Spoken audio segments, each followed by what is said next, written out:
Hi guys, আপনাদের রিয়াজ বং কিচেনে সকলকে স্বাগত। চ্যানেলটা সাবস্ক্রাইব না করা থাকলে করে দেবেন, তার পাশে বেল আইকনটা ক্লিক করবেন। কোনো নতুন ভিডিও এলে আপনাদের কাছে নোটিফিকেশান চলে যাবে। আজকালকার দিনে হাতের কাছে না পাওয়া গেলেও আজ আমি আপনাদের গ্রাম বাংলার দেশি মুরগির রান্নার রেসিপিটা শেয়ার করব। চলুন রান্নাটা শুরু করা যাক। লোহার কড়াইয়ে 4 চামচ তেল দিয়ে দেব, তাতে 1 চামচ ঘি অ্যাড করব। এতে মাংসের স্বাদটা ভালো হবে। তেলটা গরম হলে 6 টুকরো আলু অ্যাড করব। এতে কোনো নুন বা হলুদ দিইনি। আলুটা ভালোভাবে ভাজা ভাজা হয়ে গেলে একটা পাত্রে তুলে রাখব। ফোড়নে 2টো এলাচ, একটা দারচিনি, 2টো লবঙ্গ আর 4টে শুকনো লঙ্কা অ্যাড করব। আর এতে 5টা কাঁচা লঙ্কা আর 4টে কোচানো পেঁয়াজ অ্যাড করব। আমি এখানে 1 কেজি চিকেন অনুযায়ী পেঁয়াজ ইউজ করেছি। আপনারা চিকেনের পরিমাণ অনুযায়ী পেঁয়াজ ব্যবহার করবেন।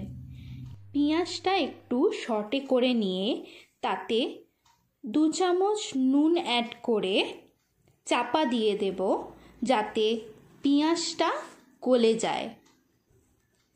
চ্যানেলটা সাবস্ক্রাইব না করা থাকলে করে দেবেন। লাইক অ্যান্ড শেয়ার করতে ভুলবেন না। ভালো করে মিক্সড করে চাপা দিয়ে দেব। দেখুন নুন দেওয়ার ফলে পেঁয়াজটা কেমন গলে গেছে। এরপর টমেটো অ্যাড করব। এখানে 2টো টমেটো দিয়েছি। টমেটোটা ভালো করে মিক্সড করে নিতে হবে। তারপর এতে 1 চামচ রসুন বাটা দিয়ে দেব। রসুনটা ভালো করে ভাজতে হবে, যাতে রসুনের কাঁচা গন্ধটা চলে যায়। পুরো রান্নাটাই ভালো করে কষে কষে করতে হবে, তাতে মাংসের টেস্ট ভালো হবে। এরপর 1 চামচ আদা বাটা অ্যাড করব। তারপর 1 চামচ লঙ্কা গুঁড়ো, 1 চামচ হলুদ গুঁড়ো দিয়ে ভালো করে কষতে হবে, যতক্ষণ না মশলা থেকে তেল ছাড়ছে। দেখুন বন্ধুরা, মশলা থেকে তেল ছেড়ে দিয়েছে। এরপর আমি চিকেন অ্যাড করব। আমি স্কিন সমেত চিকেন নিয়েছি।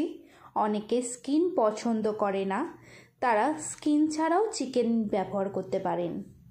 চিকেনটাকে মশলার সাথে ভালো করে মিক্স করে চাপা দিয়ে দিয়ে কষতে হবে।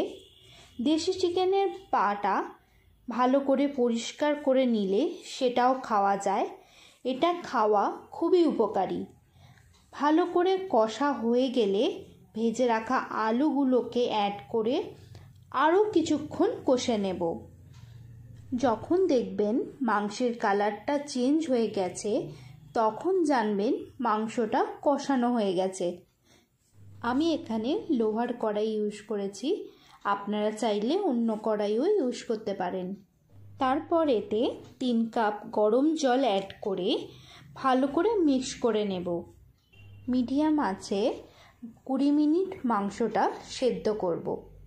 মাংসটা সেদ্ধ হয়ে গেলে নামিয়ে নেব।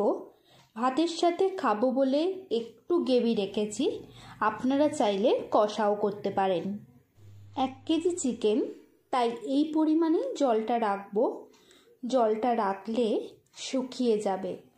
লোহার কড়াইয়ে রান্না করলে চিকেনের কালারটা অন্যই আসে। দেখছেন তো চিকেনটা থেকে জল শুকিয়ে গেছে। এবার গরম ভাতের সাথে সার্ভ করুন দেশি চিকেন।